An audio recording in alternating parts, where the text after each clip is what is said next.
You might think you know everything there is to know about Henry VIII.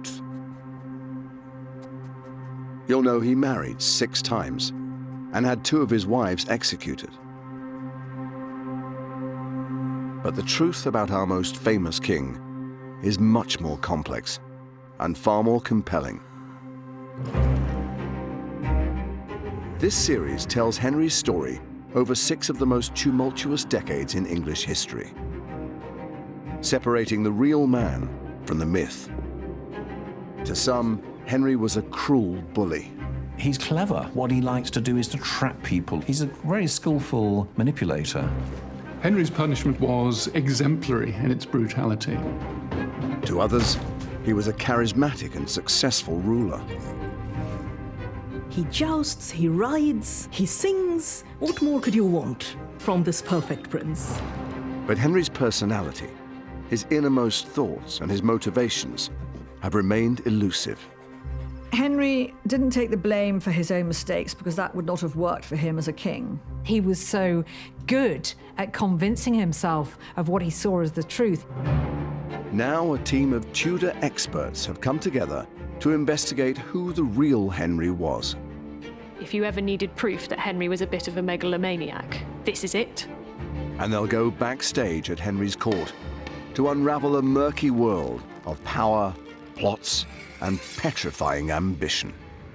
The English court is a nest of hissing snakes. No one quite knows who to trust. There are spies and informers. It's very, very clear that behind this public facade was somebody who was fundamentally vulnerable and insecure.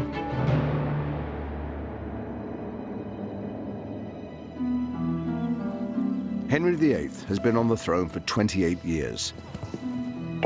And the once carefree prince has become a paranoid king, suspicious of everyone around him. He's divorced his first wife.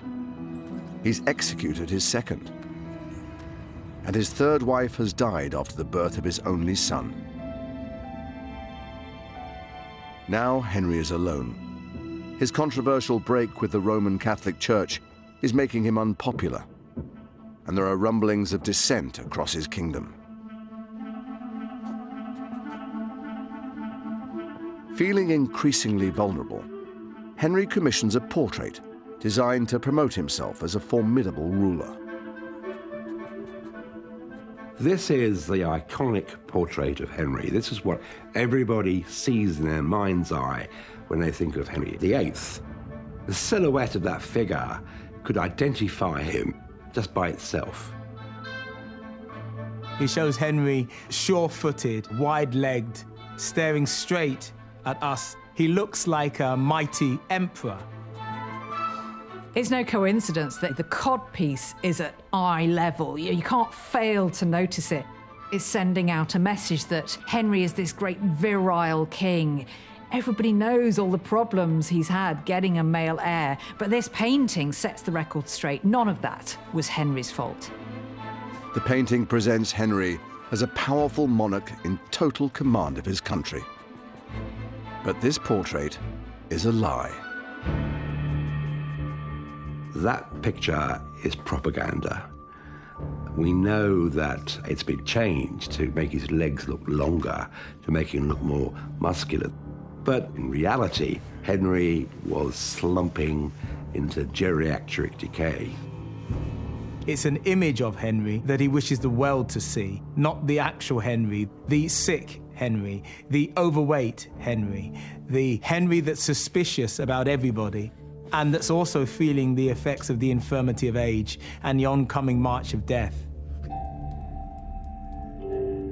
Henry is suffering from a painful leg ulcer, which deeply affects his state of mind.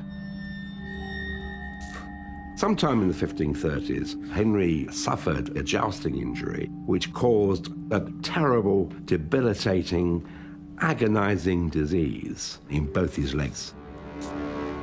Tudor medicine was rather basic, so his doctors advised that his wound would be kept open, which meant that he smelled, that his bed sheets stunk, his clothing stunk. This is a man that you could smell before you saw. The pain that Henry got from his leg was absolutely huge.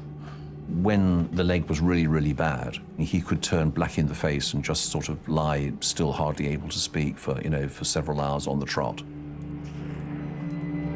The infection had to be released, which meant the leg often had to be cut open and pus drained and ointment stuck on it. There was a lot of decaying flesh, and they wanted to remove that by cauterizing it. Red irons are applied to these wounds in his leg. It must have been a living nightmare for him. Henry's increasing infirmity, his ailments, had a profound effect on his psychology. He couldn't cope with the knowledge that he's no longer this kind of thrusting young king he had been. He's turned into this incredibly vulnerable, pain-ridden old man. Henry's infirmity is laid bare when you look at his private household accounts. So there are these primitive lifts to move Henry between the floors of his apartments. He's wheeled about in a chair. He has a whistle to summon his attendants. This is not the image that Henry wants for himself. Henry thinks that he knows how to cure his leg ulcer better than his doctors. A 16th century manuscript contains 32 medicinal recipes that Henry concocted himself. Most of his recipes are concerned with pain in the legs. So here's a plaster devised by the king at Oxford to ease the pain and swelling about the ankles. I would not use some of the ingredients today. The King's Grey plaster, for example, contains various roots, flower buds, garden worms, scraping of ivory and powdered pearls, and finally, it also contains red lead, which is deadly poison. Do not try this at home. The exact nature of Henry's health has been subject to speculation. Recent research suggests that he suffers from a rare condition which affects his mental health. Down the centuries, people have had lots of different theories about what was the matter with Henry VIII. I think Henry suffered from a hormonal disorder called Cushing's syndrome. In 20% of cases, it turns the victim into a suspicious person, wary of everyone around them. They become melancholy, depressed, anxious. They can't take a decision. They'll change their minds continuously. Now, all these symptoms Henry displays in the latter years of his life. Other historians attribute Henry's increasing paranoia to diabetes. There's a lot to be said for the view that as he became more and more obese, he got type 2 diabetes. I mean, it can start to affect your mind, and you can develop elements of paranoia, and Henry certainly has elements of paranoia in these last years. Whilst Henry's body and mind are starting to fail, his enemies are gaining in strength. There are reports of a huge uprising in the north of England, and Henry has to act swiftly if he's to keep control of his kingdom.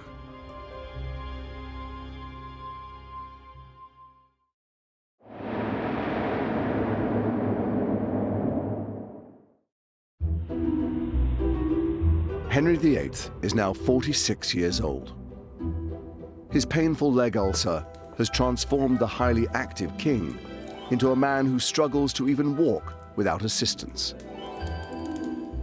This lack of exercise, combined with massive overeating, are making him obese. And there are detailed records of the enormous quantities of food he eats.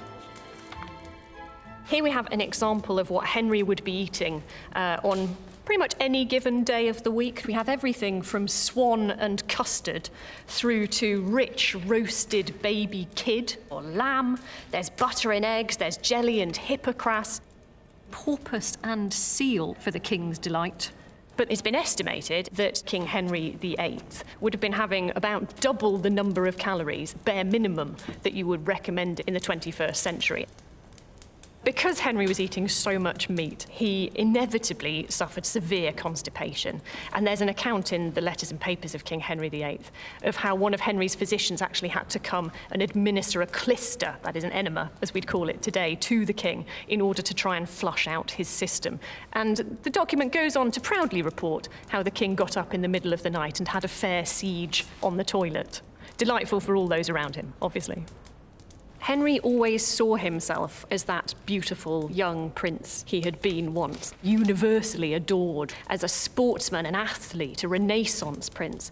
And I think he found it very difficult towards the end of his life, as what he saw in the mirror was no longer that handsome young man, but instead undeniably a sort of slightly hideous, sort of old creature. It's 3 years since Henry broke with the Roman Catholic Church and declared himself head of the Church of England. But now the repercussions of his religious revolution are catching up with him. This radical move is extremely unpopular and results in a religious uprising in the north of England known as the Pilgrimage of Grace. This was the first major rebellion against Henry's Reformation, and it shocked him to the core. Because he was so good at convincing himself of what he saw as the truth, he thought his people still loved him. This now changed everything. The whole point of the Tudors were that they brought peace and union to England after the divisions of the Wars of the Roses. And now you have division again. This is an epic failure of kingship, and Henry understands that, and he is extremely concerned. But with no army at his disposal, Henry is unable to defeat the rebellion with brute force. Kings of England never had standing armies, so they had to rule with the consent of the people. He realized that he was in a very dangerous situation now, and he needed to act tactically, politically, and this is what he did. Henry comes up with a plan to deal with the rebels. He offers them a pardon and invites their ringleader, Robert Aske, to a secret meeting. Henry has this masterstroke. I mean, he invites Robert Aske and the leaders of the pilgrimage to court, and he entertains them for Christmas. He gives them gifts and looks after them. Aske went away very happy, saying that he'd enjoyed every sign of the king's grace, of his mercy. What a fantastic king, Aske is essentially saying. But it soon becomes clear that Henry's show of mercy is a trick. And he turns on the rebels with a vengeance. Henry was the sort of ruler who would gull you along and then basically cut you off. He's clever. But what he likes to do is to try and trap people, move them about on a chessboard. He's a very skillful manipulator. Robert Aske returns home, and Henry orders his arrest and execution. Henry's punishment of Robert Aske was exemplary in its brutality. I mean, he was hung up for days, asphyxiated under the weight of his own body. This is a message to the people that this is what happens when you oppose Henry. And in fact, he wanted to go much further. He wanted people from every village involved in the rebellion to have somebody executed. But the man who was in charge of the retaliation simply didn't carry out Henry's orders. Henry's ruthless suppression of the rebels marks a turning point in his reign. England had changed an awful lot during this period. It was no longer the merry England of Henry's early years. It was now pretty much a totalitarian state. There were spies everywhere. Suddenly, nobody was safe. Nobody could trust anyone. There were neighbours informing on neighbours. So you never knew when there was going to be that knock on the door. People were now afraid to open their mouths in any public place. People were afraid to write letters and express an opinion because they were always looking over their shoulder. In the name of the king! The man responsible for enacting Henry's crackdowns is his chief minister, Thomas Cromwell. Cromwell has previously masterminded the breakup of the monasteries and engineered the downfall of Henry's second wife, Anne Boleyn. But now that Henry's people are turning on him, he shifts the blame onto Cromwell. Henry didn't take the blame for his own mistakes because that would not have worked for him as a king. One of the purposes of good servants was that they would take the blame if things went wrong. It was their advice. With the Pilgrimage of Grace, they didn't attack Henry so much, they attacked Cromwell. There is definitely a sense in which Thomas Cromwell is Henry VIII's scapegoat. Henry could step back and say, I'm innocent of this. I don't know what's going on. I don't know what my servants are doing. And now that I found out, I'm absolutely appalled. There had been warning signs for Cromwell for a few years now that actually his luck was changing. There were arguments with the king, and in fact, on a number of occasions, the king was said to have benaveth Cromwell. He was beating him up in front of the court. On one occasion, pommeling him about the head as if he were a dog. Cromwell must have been terrified. As he starts to fall out of favour, Cromwell is given the chance to redeem himself. It's been 2 years since the death of Henry's great love, Jane Seymour. And now Cromwell is tasked with finding him a new wife. He's now got the heir, but he doesn't have the spare, and Henry is deeply sceptical about female monarchy. He's not excited about the prospect of either of his daughters becoming his successor. So he's looking for a new wife to produce sons. Cromwell strikes a political deal for Henry to marry the German noblewoman Anne of Cleves. And Henry agrees to marry her based solely on seeing her portrait. Well, he sees an image of a girl who looks like a doll. She's pretty, she's young, she looks very unthreatening. So Henry sees the portrait and he thinks, well, she looks a bit of all right. I'll go for that. Yeah, that's fine. But when Henry meets Anne in person, he changes his mind completely. When Anne arrives, she's put up in Rochester Castle, and Henry can't wait to see her, so he goes in disguise with a gift to basically have a quick peep. But actually, Anne doesn't really take any notice of this rather obese stranger who sort of pops by, and that's not a good start. Poor Anne of Cleves was dressed in the most hideous German costume with sort of contrasting bands of fabric and a sort of helmet that looks like something out of Star Wars. And he was horribly disappointed. Henry made his revulsion towards Anne of Cleves absolutely clear. He complained that there were displeasant airs about her. And there's a very lurid description of their wedding night where Henry is said to have run his hands all over his wife's body, feeling her breasts and her belly. And it gave him enough of a conviction to declare that she was no maid. She hadn't come to him a virgin. Henry's smear campaign against Anne of Cleves actually reveals more about his own personal insecurities than anything else. Henry has for some time been suffering from bouts of impotence, and he finds himself unable to consummate the marriage. I think perhaps he has a bit of a go, it doesn't work out, and then he decides, this is not my fault. Henry said that he was capable of having sex with other women, that he was still having wet dreams. He absolutely insisted that that was known by everyone around the court. Really, it undermined his masculinity that he couldn't have sex with his own wife, but he was not willing to acknowledge that it was his problem. As far as he was concerned, it was her. Henry's PR campaign against Anne was so effective that even centuries later, there's a tendency to still refer to her as the Flanders mare, the ugly wife, whom he was lucky enough to get rid of quite quickly. We completely overlook the fact that actually there was probably nothing wrong with Anne, and frankly, Henry was no oil painting by this time. The Anne of Cleves marriage is an unmitigated disaster, and Henry lays the blame squarely at Cromwell's feet. I don't think Henry really turns against Cromwell until the Cleves marriage. When Henry feels that somebody has disobeyed him or has been working against him, he feels that the scales have fallen from his eyes and he's going to do something about it. And so he will cut them off. And, you know, he's got this infinite talent for turning loyal servants into enemies of the state. And Cromwell falls into that bracket.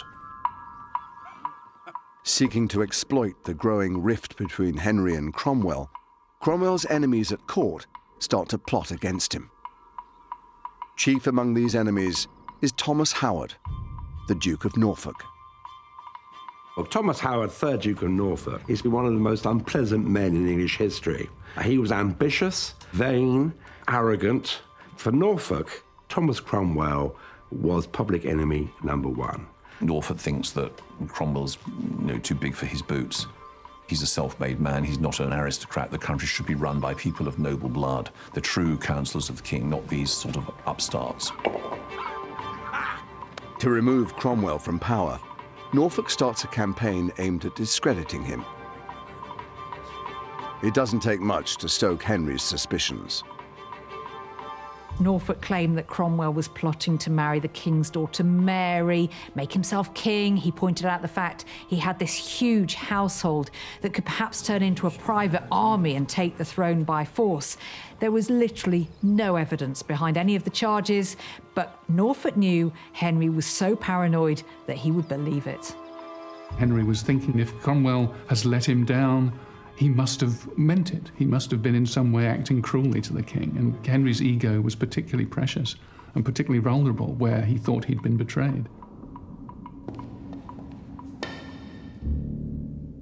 For Cromwell, it's only a matter of time before Henry turns on him.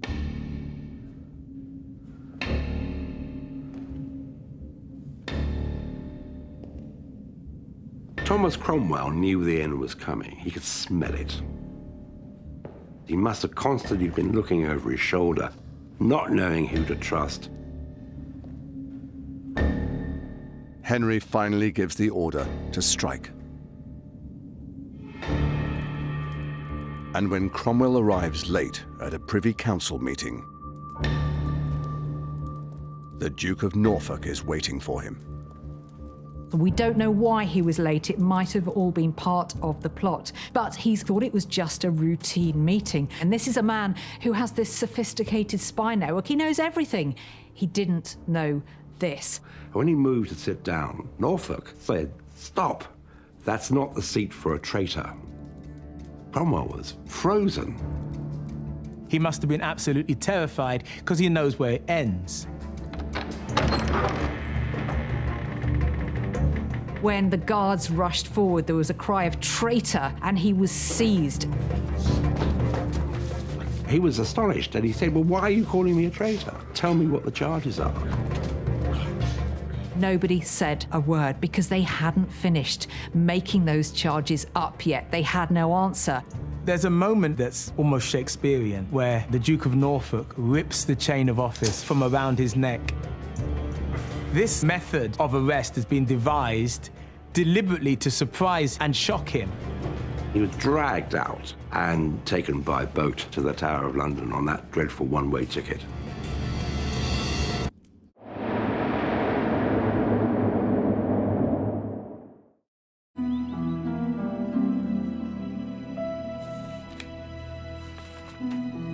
Henry VIII has been on the throne for over 3 decades.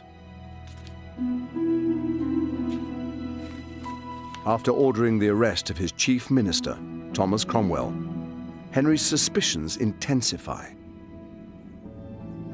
After Cromwell's fall, Henry is actually a rather different character because he starts to say for the first time, "I trust no one but myself." He doesn't appoint another chief minister. And, people have said, "Oh, these are years without a policy, no one was up to the job." No. Henry believed he was up to the job. He was going to direct everything. He was so sensitive to any accusation that he was being governed by other people, that other people were manipulating him, that he was the plaything of other people's ambitions, that he did everything in his power to try and assert himself as the ultimate authority in the kingdom. Even though Cromwell is now his prisoner in the Tower, Henry still needs his former advisor's help. Henry remains trapped in his marriage to Anne of Cleves and he needs Cromwell's legal expertise to get him out of it. There's nobody else who can get him out of this fiasco marriage with Anne of Cleves. So Henry's writing to Cromwell, asking for his help. Give me evidence that the marriage was never valid, that it could be annulled. So Cromwell is working for Henry till his very last breath. I think that he believes that the king at some point is going to turn around and say, sorry, all is forgiven. This is a mistake. I'm going to release you. Live out the rest of your years. We're going to find a place for you somewhere. But once the Anne of Cleves marriage is annulled, Henry has no further use for his former advisor.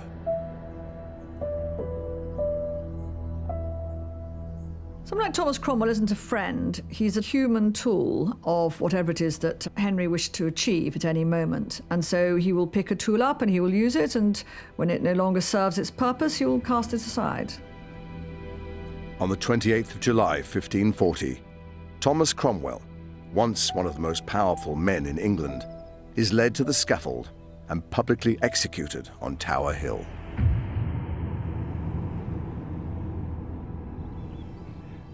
With Cromwell out of the way, his arch-enemy, the Duke of Norfolk, sees an opportunity to secure greater powers for himself. And he has a secret weapon to help him: his teenage niece, Katharine Howard. The moment that Katharine Howard was in the king's bed, Norfolk probably thought he was absolutely made for life. I mean, Norfolk was a cynical, unpleasant career aristocrat who beat his wife, knocked her teeth out. I mean, this was not a nice man. So the fact that he was using women as pawns in a political game shouldn't surprise us. You like it here? Norfolk's position is secured when Henry takes Katharine Howard as his fifth wife. He seems to rediscover something of his lost youth in her. He adores her and is seen playing with her in public. So he feels himself to be this young king again. He wanted to prove to everyone around him that he was a virile man. And I think that his caressing of Katharine Howard, his constant parading her about this place as this young bride on his arm, is just massive overcompensation. He's old enough to be her grandfather, so they must have presented this rather incongruous image of Beauty and the Beast.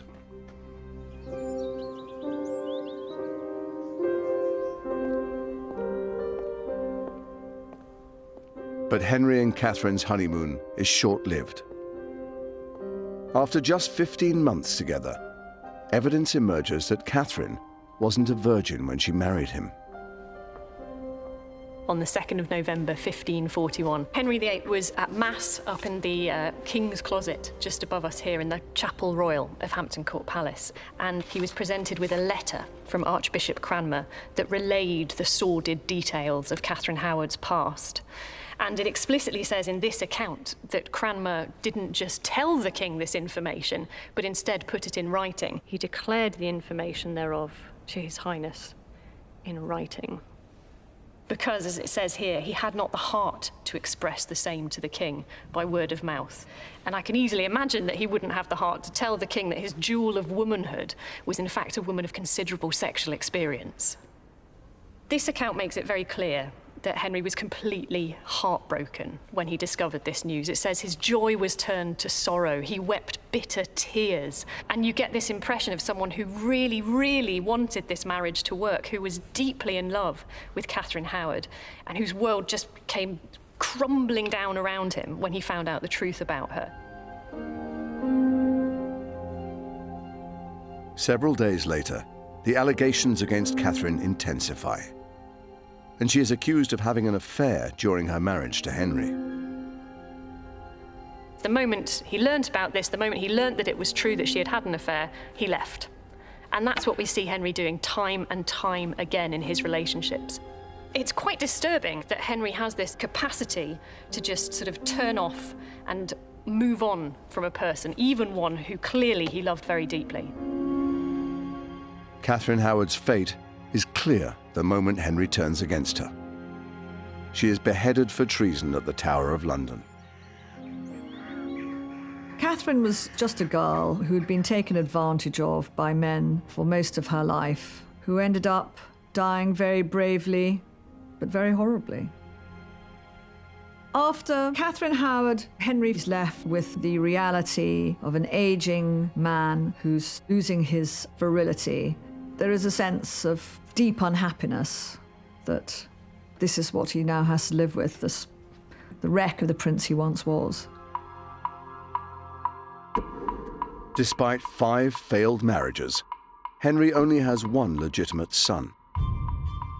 So he embarks on his 6th marriage, to Catherine Parr, hopeful that she will provide him with a spare heir. But Henry's also increasingly concerned about his imperial legacy. And for a Tudor king, that means only one thing: going to war. He's trying to recapture his lost youth, and he tries to do that by going off to war. He's going to be this great crusading king again, reclaiming parts of France. Henry grew up on tales of daring do against the French. Henry V, Agincourt, and all those other famous victories.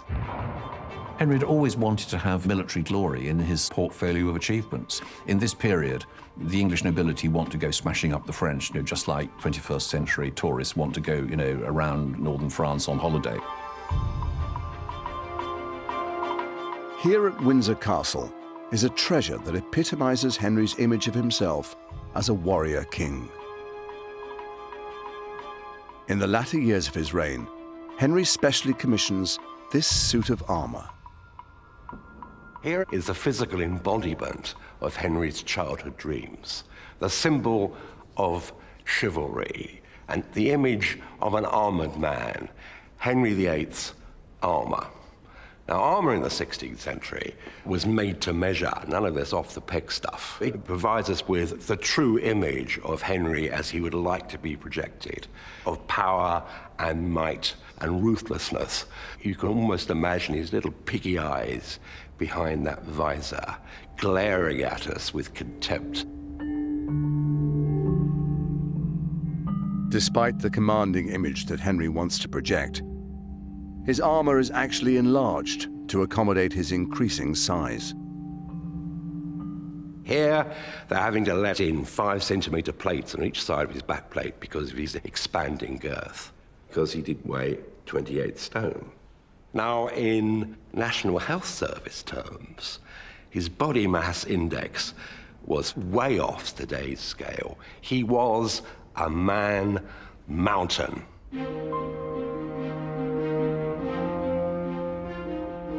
In order to make him feel more comfortable and to flatter him, his male courtiers start to wear enormous padded doublets and clothes so that they appear just as big as the king.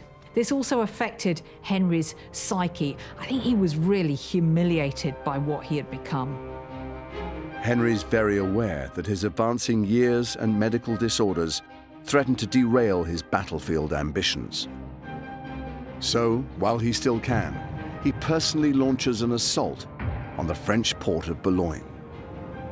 I mean, his idea of leading his army in person, of course, means directing operations from a safe distance inside a sort of wooden pavilion, which is lined with fake marble inside. He is like a small boy with lots of toy soldiers. He is in his element. He loves the siege. He loves all these cannonades which fire day and night. It was an attempt to gain glory by conquering France again. It was an attempt to resurrect the idea that England would be mighty by ruling over France. Henry's attack on Boulogne is a success, and he enters the captured port as a conquering hero. But his vanity project has a serious impact on England's economy. Henry painted the capture of Boulogne as a great victory, but it cost them enormous sums of money. And in fact, England became bankrupt by the cost of war. 5 years after Henry died, a Tudor accountant was given the task of calculating how much the wars had cost. He produced a 16-page account which showed that it had cost the poor English taxpayer, equivalent in today's money, £1.87 billion. And it shows the burden which his subjects had to bear to pay for his hopes of military glory. Despite plunging England into bankruptcy, Henry's military ambitions do have some benefits. Henry's military legacy was enormously positive. Yes, he'd depleted the royal treasury in the process, but he'd created one of the greatest navies in the world and also an incredibly impressive army as well. He'd made England a power to be reckoned with. I think Henry understood that all nations in the early modern period were unstable, and so you had to maintain the appearance of a strong king, able to deliver justice, able to lead a nation in war. These were the things that united the realm. Henry would have been seen as a good king, because a king who leads to victory in a war is a good king, almost regardless of anything else. But just after Henry secures the military legacy he's always dreamed of, his health takes a turn for the worse.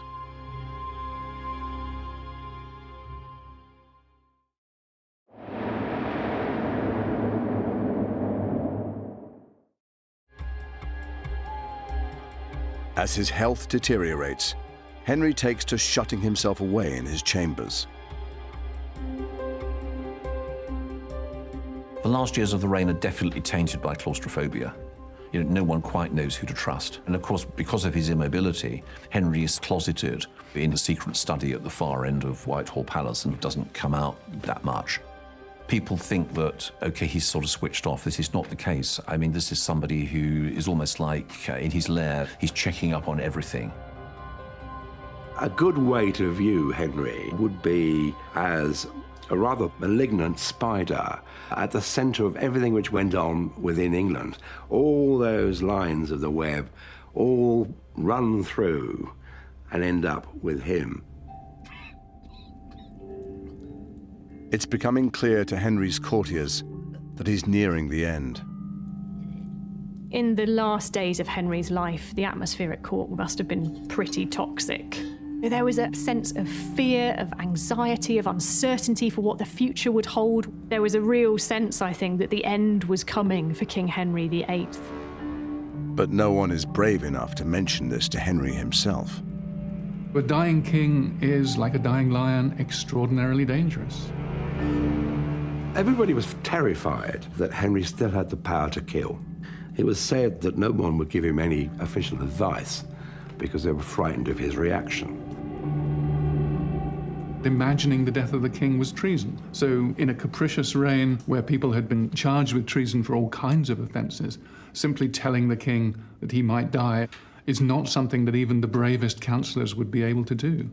The only thing to say to a king is, "It's a scratch, you're sure to get better. Tomorrow we'll go hunting. Everything will be fine." As Henry's health gets worse, the finishing touches are put on one of the most important documents of his reign. His last will and testament. It reveals his attempts to retain control over his kingdom even after his death. This, very excitingly, is the last will and testament of King Henry VIII. Here you see Henry R, Henry Rex, Henry the King. This is Henry's last-ditch attempt at controlling the future of England. If you ever needed proof that Henry was a bit of a megalomaniac, this is it. An enormous proportion of this will is taken up with the thing that had concerned Henry right from the moment he acceded to the throne, which is the succession to the dynasty of the Tudors after Henry died. It's not a surprise that, of course, what Henry most wants is his son Edward to become king after him, but perhaps because he himself was a second son, he provides for the possibility that Edward might die.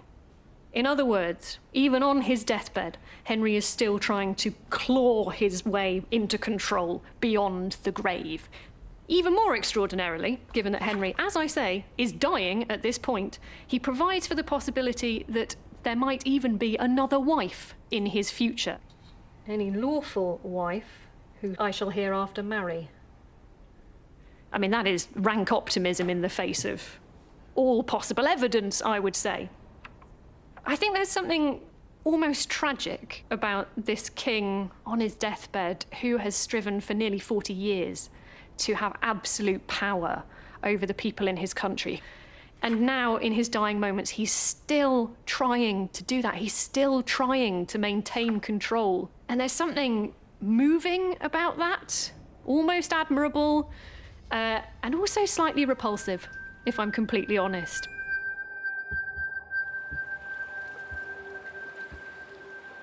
Henry is growing so ill that he's started to drift in and out of consciousness. When Henry was on his deathbed, he must have felt that his dynasty was coming to an end. Henry wasn't in a position to pass on his crown to another stable male monarch. His son, Edward, was still very young.